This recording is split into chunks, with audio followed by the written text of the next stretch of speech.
the challenge of the Yukon. King! On, you huskies! The Wonder Dog King, swiftest and strongest of Eskimo lead dogs, blazes the trail through storm and snow for Sergeant Preston as he meets the challenge of the Yukon. Sergeant Preston was typical of the small band of Northwest Mounted Police who preserved law and order in the new Northwest country where the greed for wealth and power led to frequent violence and bloodshed. But in spite of the odds against them, Sergeant Preston and his Wonder Dog King met that challenge, and justice ruled triumphant.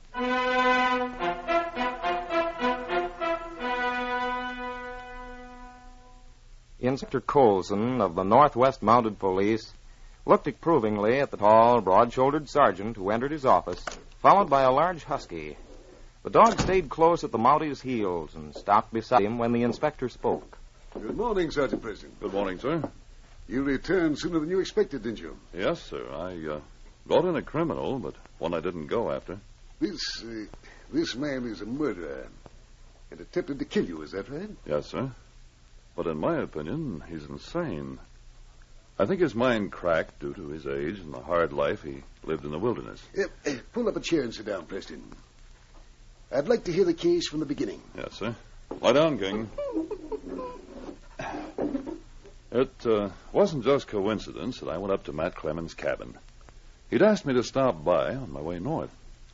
I met him in Jean Dupre's trading post about 2 weeks ago buying supplies. Matt, as you know, was an old sourdough. I'd known him for years.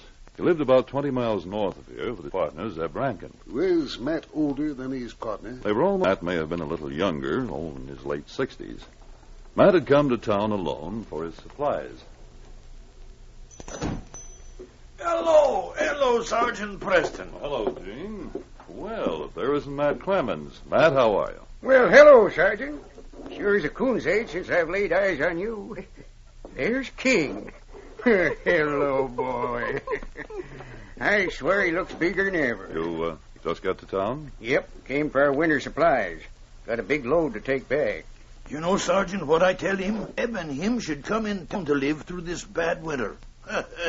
It is too hard life to live up in woods so far away. Well, we've been doing it for a good many years.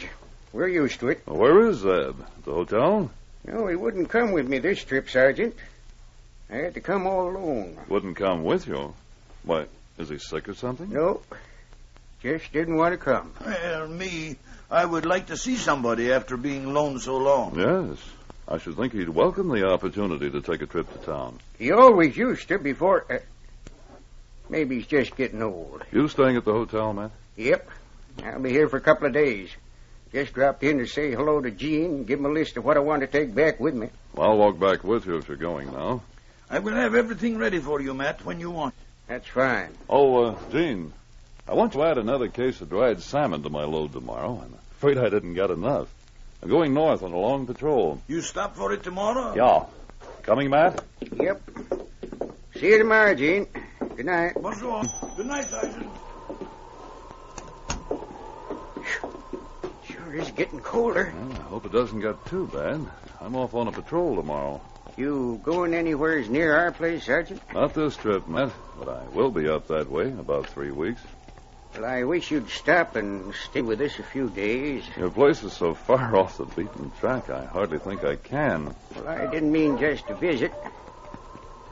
I thought maybe you could talk to Zeb. Talk to him? Well, I've been wanting to do like Gene said, come into town for the winter. But Zeb won't listen to it. Well, if you can't convince him, I don't see how I can. Zeb's been acting awful funny lately. Funny? I guess I can trust you.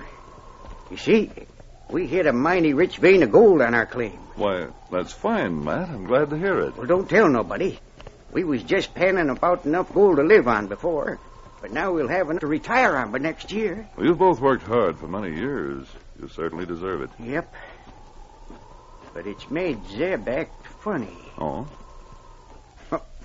Here we are. Here's the hotel. Come on, sit in the lobby for a minute. All right.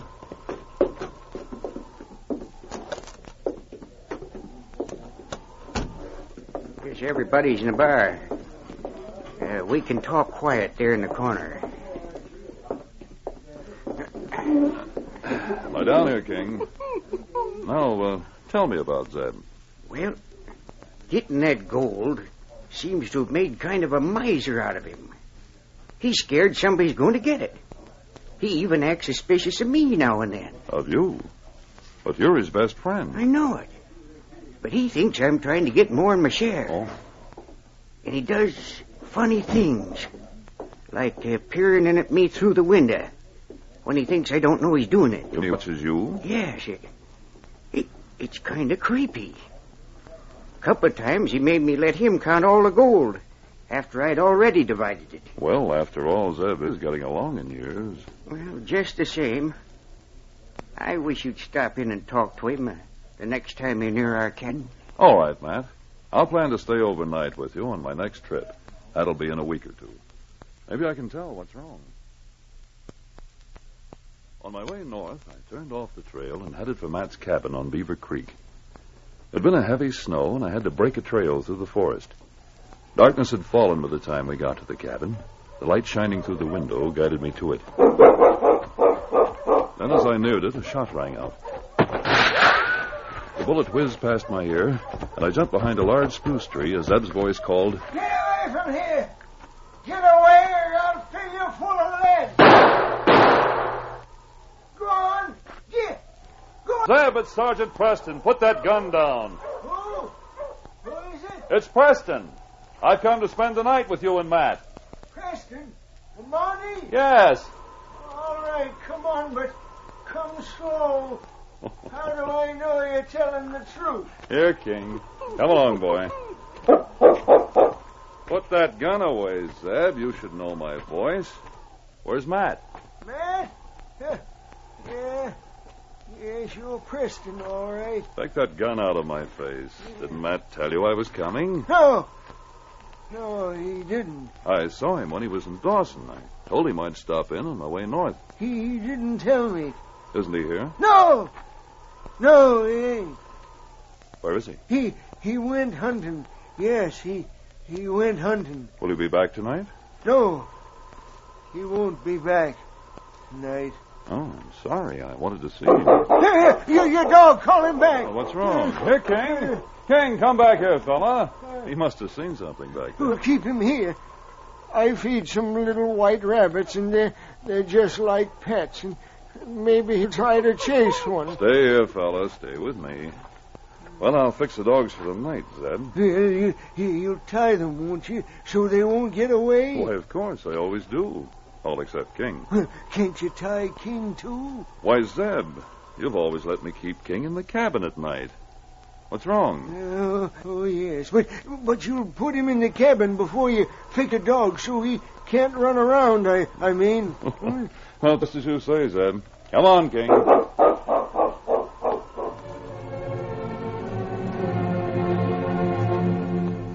I put King in the cabin, fed, and unhitched my team. Zeb never left my side. He followed me around, watching everything that I did. When we got back into the cabin, I was shocked when I saw his face in the lamplight. It was dead white.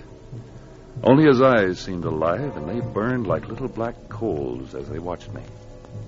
I knew then what Matt had meant. Those eyes made my spine tingle.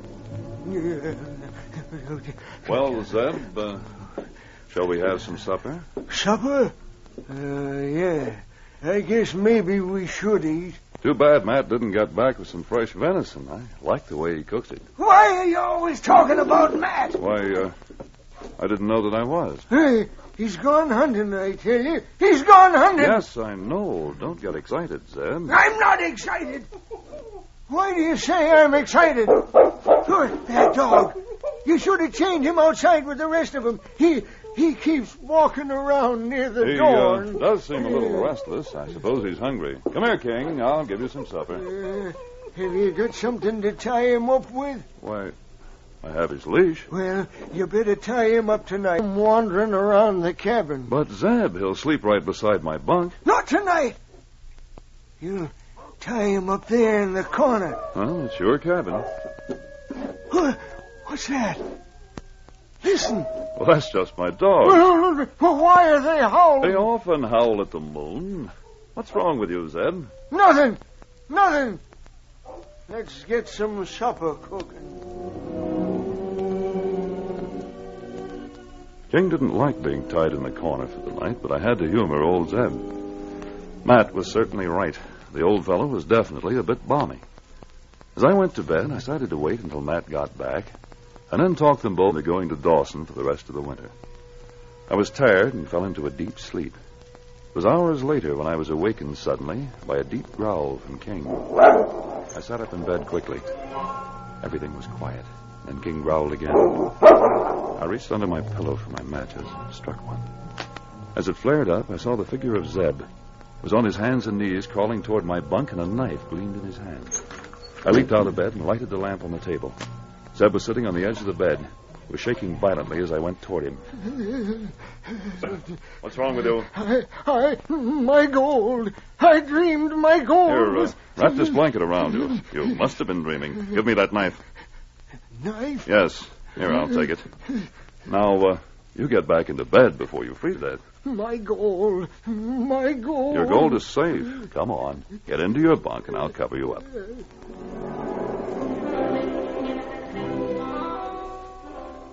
I can assure you I didn't do much sleeping the rest of the night.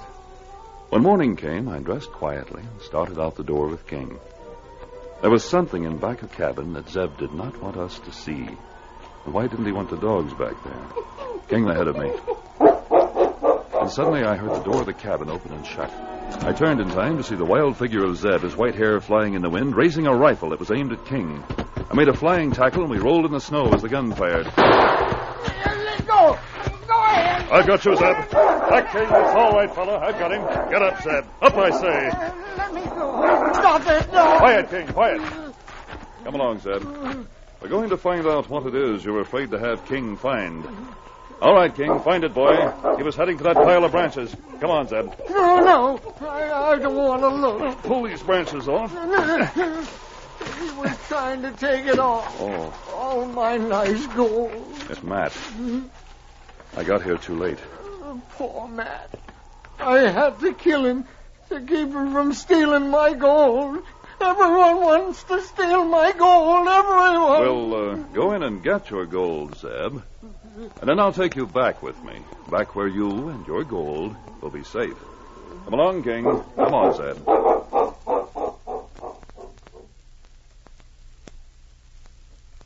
Well, sir, I finally convinced Zeb that I wasn't going to steal his gold.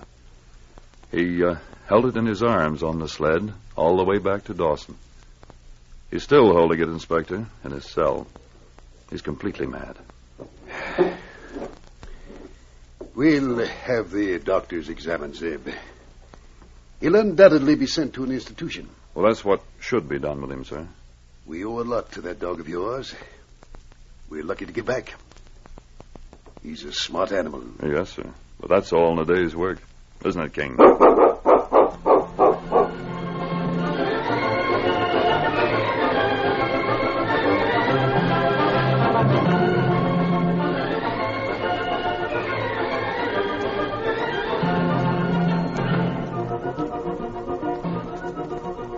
These copyrighted dramas originate in the studios of WXYZ Detroit, and all characters, names, places, and incidents used are fictitious.